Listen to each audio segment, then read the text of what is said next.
क्या बात कर रहे हैं? मैम, जैसा मैंने आप लोगों को बताया, मेरा जो इंसिडेंट था, केस हुआ था, वो 2014 में हुआ था। तब मैंने पहली बार मीडिया के थ्रू ये वर्ड सुना था कि लव जिहाद, क्या आप लव जिहाद के शिकार है। तब मैम मुझे पता तक नहीं था कि लव जिहाद वर्ड क्या है। और तब मुझे लगा था कि शायद मैं फाइट करूंगी, जजमेंट आए और ऐसे लोगों को सजा हो तो दुनिया को पता चलेगा। आज अफसोस होता है कि मेरे पीछे कतार में कितनी लड़कियां खड़ी थी और आज भी बहुत सारी लड़कियां हैं जो हमारे सामने कभी आ ही नहीं पाई हैं। और ये एक ऐसा मुद्दा है मैम जिससे बहुत सोसाइटी के आधे से ज्यादा लोग ये सिर्फ मानकर चलते हैं कि लड़की बहकावे में आ गई, उसने अपनी इच्छा से जो किया। मतलब सिर्फ मैम ये लड़की का गलती होना या समझ लो किसी परिवार का कमजोर होने का मुद्दा नहीं है। तो मैं बहुत थैंकफुल हूँ क्योंकि तब हमें लगता था मैम क्या इस स्टोरी को कोई समझेगा।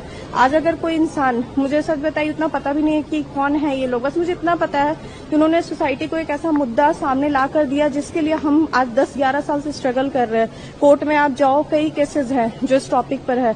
तो उस मुद्दे को अगर हम सोसाइटी को दिखा रहे हैं तो मुझे नहीं लगता है कोई क्रुएलिटी या नॉनसेंस है। ये वो चीजें हैं जिसको हम कभी चर्चा ही नहीं करना चाहते। काश अगर हमारे घर में पहले चर्चा हुआ होता तो हम उसके विक्टिम नहीं होते। तो मुझे लगता है ये केरला स्टोरी जैसी स्टोरी हमें आईज ओपनिंग होती है।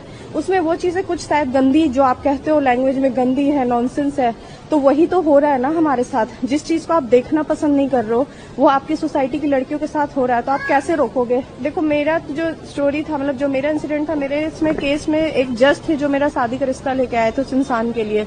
तो मेरा स्टोरी अलग ही था मैम। मैं ऐसा नहीं था कि कोई प्यार में अंधी थी। परिवार वालों ने जांच पड़ताल की तो उसके दोस्त जो थे वो हिंदू थे, डीएसपी थे रैंक के, मतलब एडवोकेट जनरल उनके फ्रेंड थे। तो एक बहुत ही कहते हैं ना सर, रिप्यूटेड सा उन्होंने अपने आप को सिनेरियो में दिखाया। और हर माँ बाप चाहता है कि आप अच्छे घर पे जाओ। फिर जज के ही कहने पे हमारी शादी हुई। शादी के दूसरे दिन ही फिर मुझे उसी जज ने निकाह के लिए बोला, क्योंकि जिस लड़के से मेरी शादी हुई थी उसका नाम था रंजीत सिंह, फिर वो रकीबुल हसन बन गया। फिर वहां से मैम वो स्टोरी, मतलब स्ट्रगल का स्टार्ट होता है जब मैंने फाइट किया। और 9 साल लगे मुझे इस चीज को प्रूफ करने में कि आप सही हो और वो जो है वो किस तरीके से गलत है।